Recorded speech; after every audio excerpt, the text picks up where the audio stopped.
আজকে আমি রান্না করব শুটকির আচার সাথে চিংড়ি মাছের দু পেঁয়াজা রান্না। আসসালামু আলাইকুম, আমি আপনাদের গাজীপুরের বোন জ্যোতি ফারদিন ব্লগ থেকে আবারও চলে আসলাম নতুন একটি ব্লগ ভিডিও নিয়ে। তো আপনারা সকলে কেমন আছেন? আলহামদুলিল্লাহ আমি ভালো আছি। তো আমার কলেজের প্রিয় ভাই বোনেরা আমার ভিডিওটি দেখবেন, লাইক করবেন, কমেন্ট করবেন, সাবস্ক্রাইব করে দিবেন। আপনাদের ভালোবাসায় আমি ধন্য। তো আজকে আমাদের রান্নার মেনুতে রয়েছে চিংড়ি মাছের দু পেঁয়াজা। তো এই জন্য আমরা প্রথমে পেঁয়াজগুলো টিউব করে কেটে নিয়েছি। আসলে এরকম করে পেঁয়াজ কেটে নিলে ভালো লাগে। তো এর মধ্যে দিয়ে দিলাম লবণ, হলুদের ফাঁকি, মরিচের ফাঁকি আর ধনিয়ার ফাঁকি। প্রথমে এগুলো দিয়ে আমি ভালো করে পেঁয়াজ আর চিংড়ি মাছগুলো সুন্দর করে মেখে নিব। মাখো মাখো হয়ে আসলে এর মধ্যে অল্প একটু পানি দিয়ে তারপরে এটা 10 মিনিটের জন্য রেস্টে রেখে দিব। চিংড়ি মাছ এভাবে রান্না করে খেয়ে দেখবেন, মুখে স্বাদ লেগে থাকবে। তো আমি তেলের মধ্যে চিংড়ি মাছে যে মেখে রেখে দিয়েছিলাম ওটা এখন তেলের সাথে দিয়ে ভেজে নিচ্ছি। আসলে সব ধরনের রান্নায় আমরা সরিষার তেল ব্যবহার করি।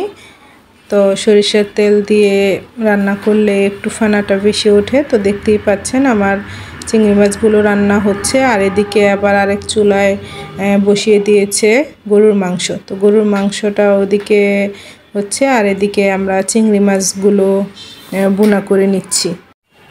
চিংড়ি মাছ তো কতভাবে রান্না করে খান, এভাবে রান্না করে খেয়ে দেখবেন, স্বাদ মুখে লেগে থাকবে।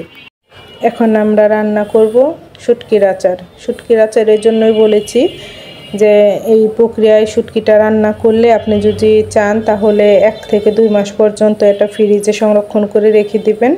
এটা স্বাদও নষ্ট হবে না, আর এটা খেতেও ঠিক প্রথম দিনের মতোই লাগবে।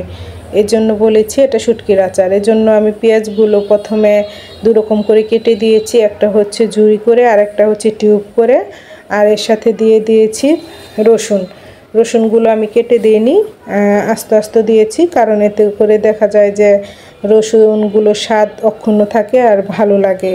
আর এর মধ্যে অবশ্যই আমি কাঁচা মরিচ বাটা ব্যবহার করব, কোনো শুকনো মরিচের গুঁড়ো দেব না।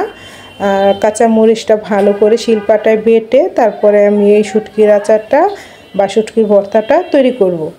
আর এই শুটকির আচারটা কিন্তু খেয়ে দেখবেন বা সংরক্ষণ করতে পারেন, যেভাবেই রাখেন এর স্বাদ কিন্তু অতুলনীয়।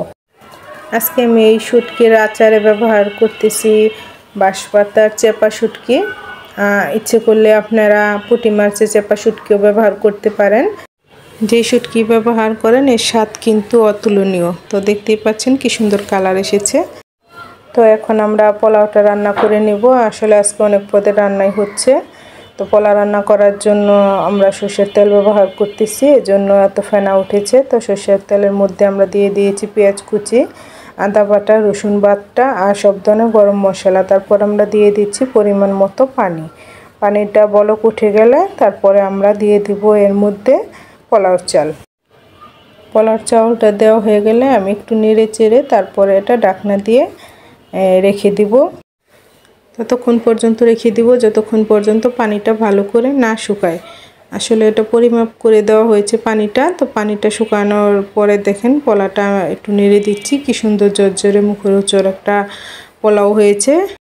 তো রান্না বান্না শেষ, এখন আমরা সবাই মিলেমিশে একসাথে খেতে বসবো। আসলে আমরা যখন এ বাসায় বেড়াতে আসি আমরা খাবার টেবিলে বসে কেউ খাই না, সবাই একসাথে খাই। সেজন্য দেখা যায় যে আমরা বেশিরভাগ সময় নিচে ফ্লোরে বসেই খাই। সবাই যখন একসাথে বসে খাই, কথা বলি, তখন সত্যি খুব ভালো লাগে, খুব একটা উৎসব মুখর পরিবেশ। তো এই জন্য আমরা দেখা যায় যে সবাই সবার সাথে বসে খেতেই পছন্দ করি। তো আমার ছেলে শুটকি মাছ খায় না, এই জন্য প্রথমে ওকে চিংড়ি মাছের ভুনাটা দিয়েছি। ও বিসমিল্লাহ বলে খাওয়া শুরু করে দিয়েছে, আর সাথে সালাদ নিয়ে নিয়েছে। এখন আমরা সবাই একসাথে বসে খাওয়া দাওয়া করব। প্রথমে আমি শুটকি ভর্তা দিয়ে পোলাওটা খাবো।